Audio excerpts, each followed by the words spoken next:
Mesdames, Messieurs, bonjour. Avant de poursuivre le spectacle, nous aimerions vous faire connaître les Hmong. Qui sont les Hmong? Les Hmong sont un peuple originaire du sud de la Chine, dont une partie, vers la fin du XVIIIe siècle, est venue s'installer dans les montagnes du Nord-Vietnam, du Laos, de la Thaïlande, en raison de leur refus de la civilisation. Les Hmong du Laos, dont nous faisons partie, à leur arrivée dans ce pays, se sont établis dans les montagnes, seul endroit disponible, et ont adopté leur mode de vie aux contraintes dues au climat et à la nature du terrain en utilisant les ressources de la terre et de la forêt. C'est ce qui leur a valu la réputation d'être des montagnards aguerris et parfaitement à l'aise pour se déplacer dans ces milieux hostiles. C'est un peuple fier qui est épris de liberté et qui sait par son travail et par son opiniâtreté s'adapter à la vie du lieu où il se trouve. Il respectait le roi du Laos et même participait à son gouvernement, tel leur leader Toubilifo. Ils étaient amis des Français qui n'hésitèrent pas à sauver quand les Japonais envahirent l'Indochine. Pendant la guerre d'Indochine qui suivit, un certain nombre d'entre eux participèrent en tant que maquisards aux côtés des Français au combat contre un envahisseur à l'idéologie qu'ils refusaient. Lors de la bataille de Dien Bien Phu, une colonne de plusieurs centaines de Hmong partit sous le commandement du capitaine Lam Pao pour tenter de sauver la garnison française assiégée et qui tomba malheureusement avant leur arrivée.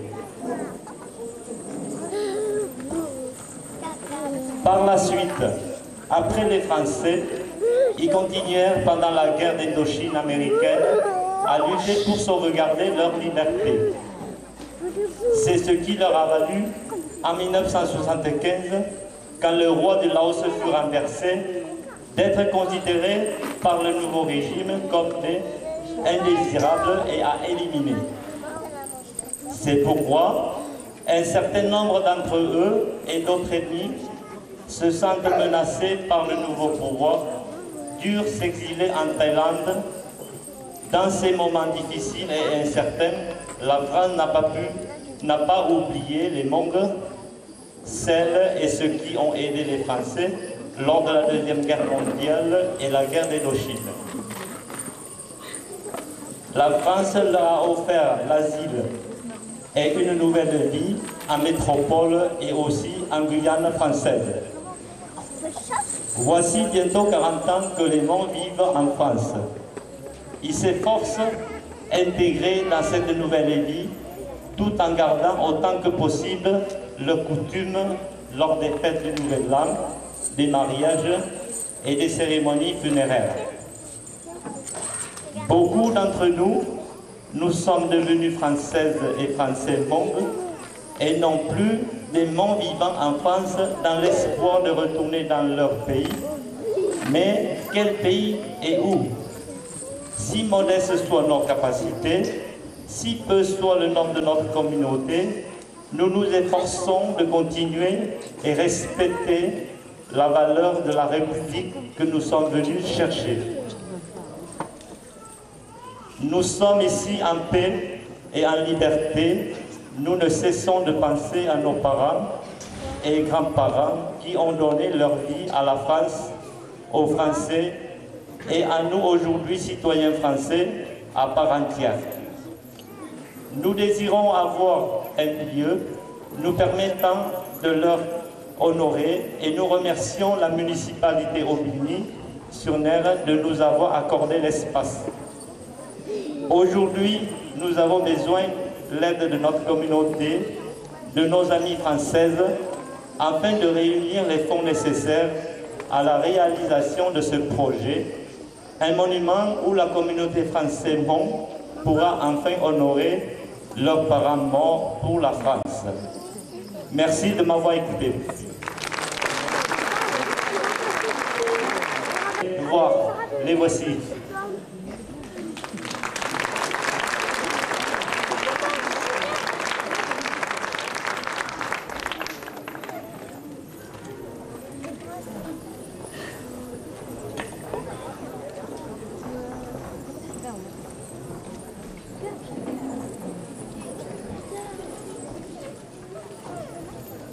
Une année débute. On est au mois de janvier, février. Les outils doivent être prêts pour la saison. Les hommes réparent et forgent d'autres outils. Haches, coupe-coupe, faucilles, arbalètes et fusils de chasse.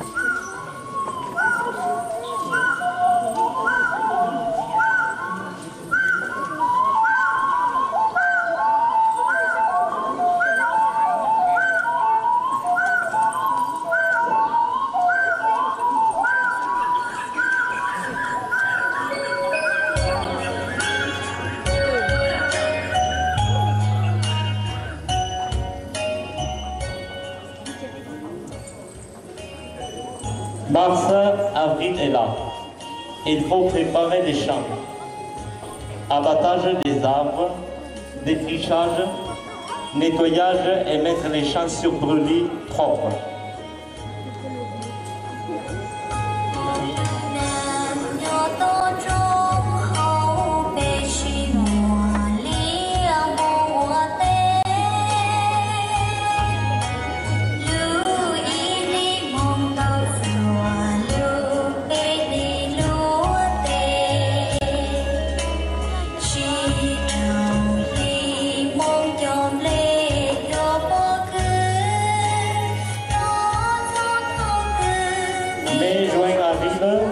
C'est la période de semer le riz.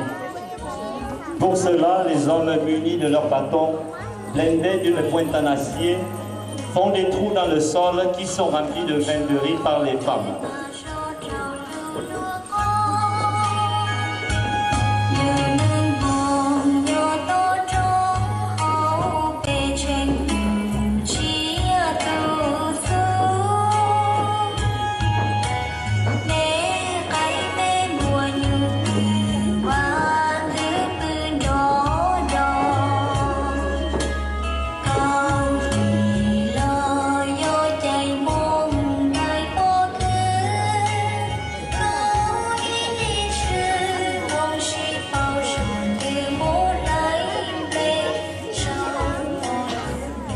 Juillet, août, septembre, c'est la saison de pluie, qu'on appelle aussi la mousson.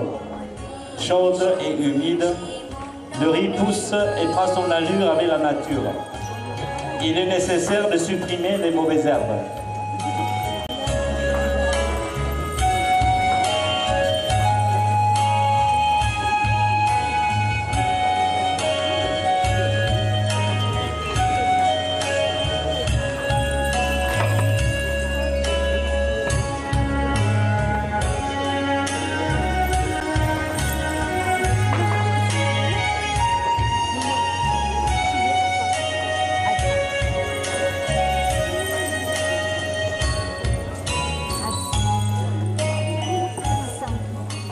Octobre-novembre, temps sec.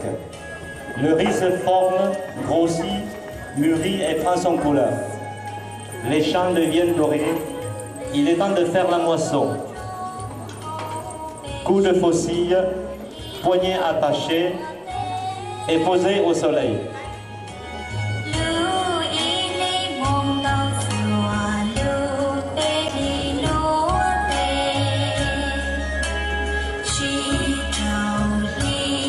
subscribe cho kênh Ghiền Mì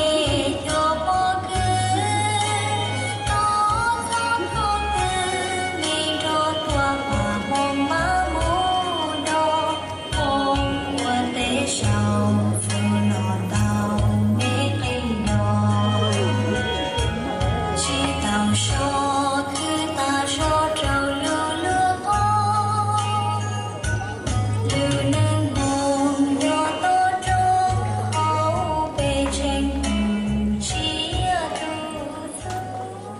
Aussitôt séchés, les gerbes sont battues à la main pour extraire les graines de leurs tiges.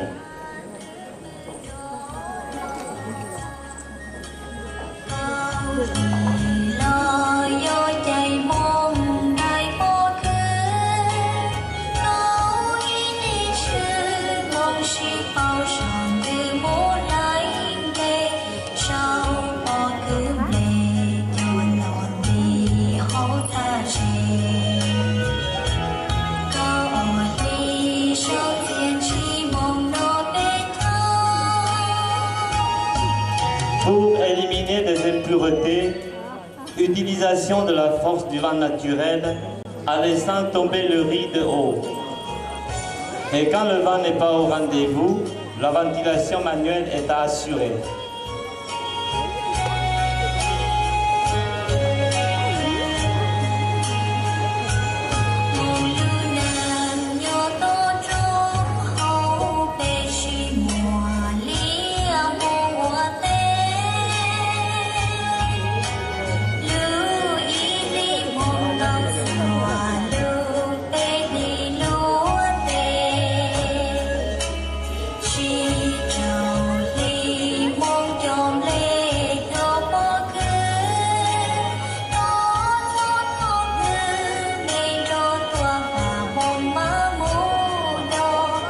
Une froiderie épurée, il faut le ramener à l'automne dans le grenier à riz au village.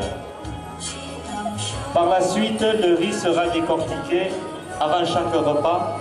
Les femmes le purifient avec leur vanne en bambou pressé.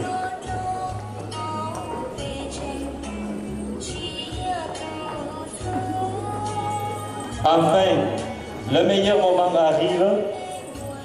On est en décembre. C'est le nouvel an. La seule fête de l'année si attendue.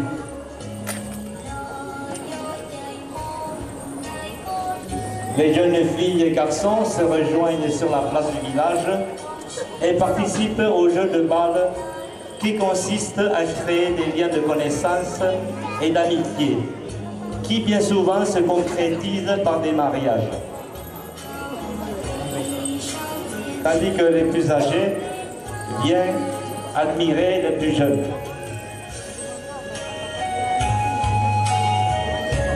Ainsi finit l'année.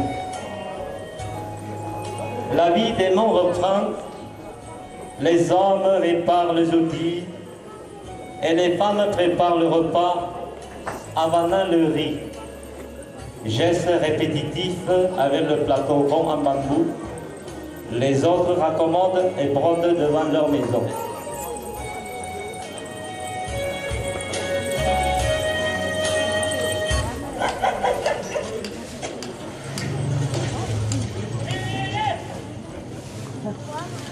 Soudain, il vint arriver dans leur village des groupes de fakis français, harassés de fatigue, minés par la fièvre et terrassés par la faim. C'étaient les rescapés du coup de force japonais du 9 mars 1947.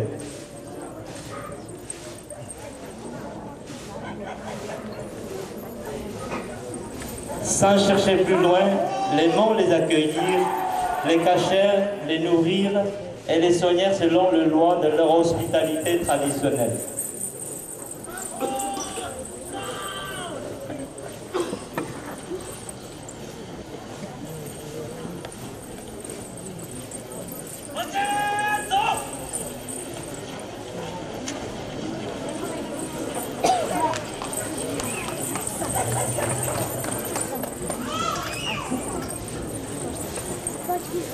Mais les Japonais étaient à leur trousse et les cherchaient dans les villages.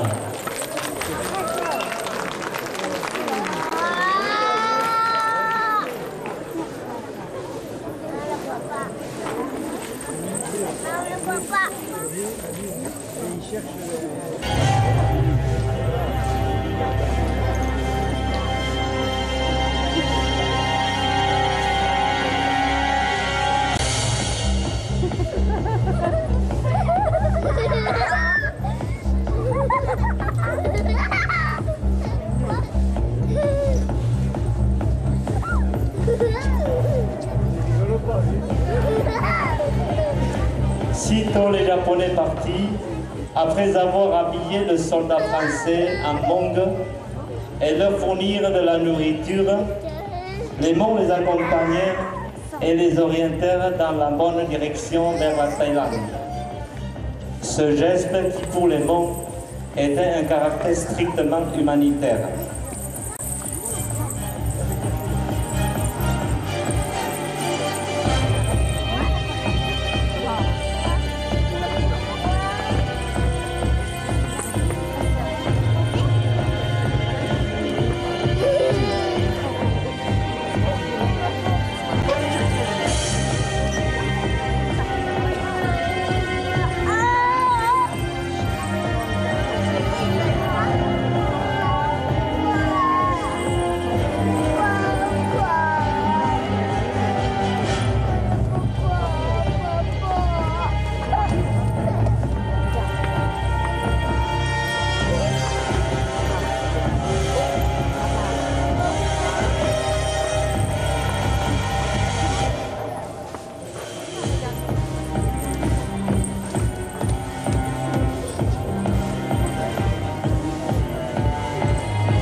La vie des Hmongs en montagne continue sans savoir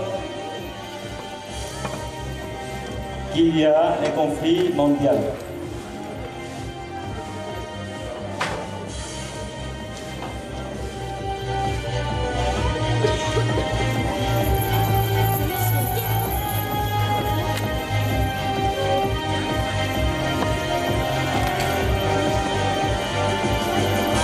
La vie des Hmongs continue en montagne sans savoir qu'il y a un conflit mondial. Le monde des nations s'entre-déchirait. C'était la Deuxième Guerre mondiale.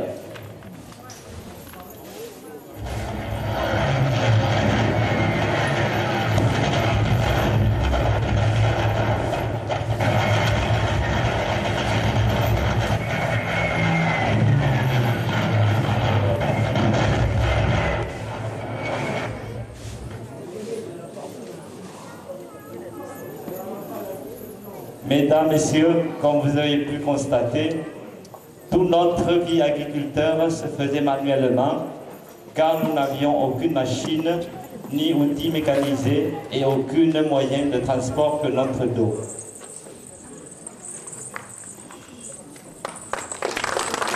J'invite Madame Torsay, la réalisatrice de la scène. J'invite aussi les acteurs, tels que M. Rigal Paul.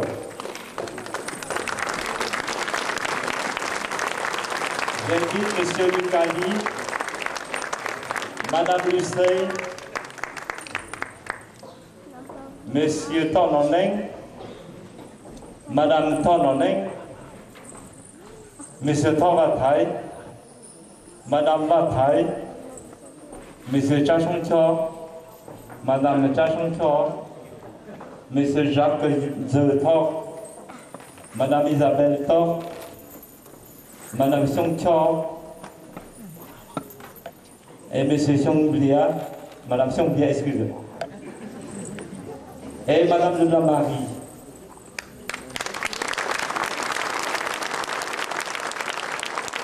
Veuillez les excuser, ils ne font pas très bien. C'est la toute première fois qu'ils ont essayé de nous faire distraire un peu pour cet après-midi.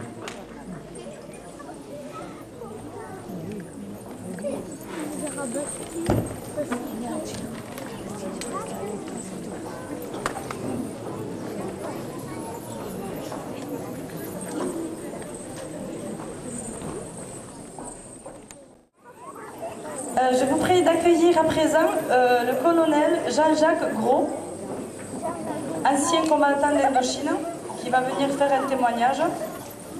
Je vous prie de l'applaudir, il est un peu timide on dirait. Merci.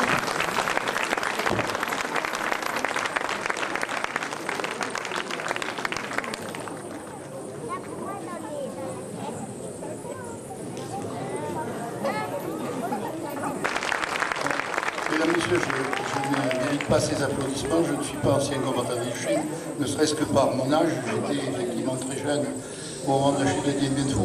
Non, j'interviens à la demande de votre président en tant que membre de l'IHEDN, c'est-à-dire l'Institut de la Défense nationale, dans sa partie régionale et dans son groupe Tarn en particulier.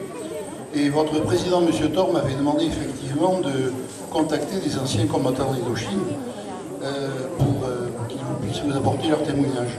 Malheureusement, cet événement historique commence à prendre beaucoup d'âge et ces personnes-là sont donc très âgées. Je suis intervenu auprès d'associations d'anciens combattants, en particulier l'amicale du 8e RPIMA qui m'a apporté tout son soutien.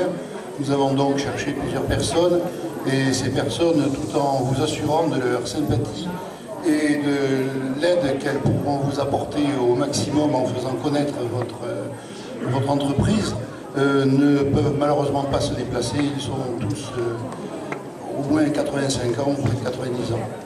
Donc voilà, à titre personnel, en tout cas, je me permets de vous dire que je suis tout à fait heureux d'être ici. Et pour vous dire aussi que l'IHEDN a un devoir de mémoire qui est une de ses fonctions essentielles. Donc cet événement du peuplement qui a combattu auprès du peuple français, et le peuple français lui en étant très reconnaissant, ne connaît peut-être malheureusement pas cet épisode de la guerre d'Indochine.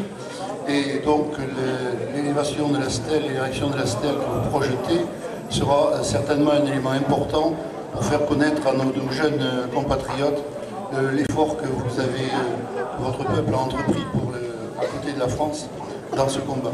Je ne vous dirai pas plus maintenant que je souhaite que cette élévation de ce monument se fasse le mieux possible et le plus rapidement possible. Je vous remercie et je vous souhaite une très bonne continuation pour ce spectacle qui est magnifique.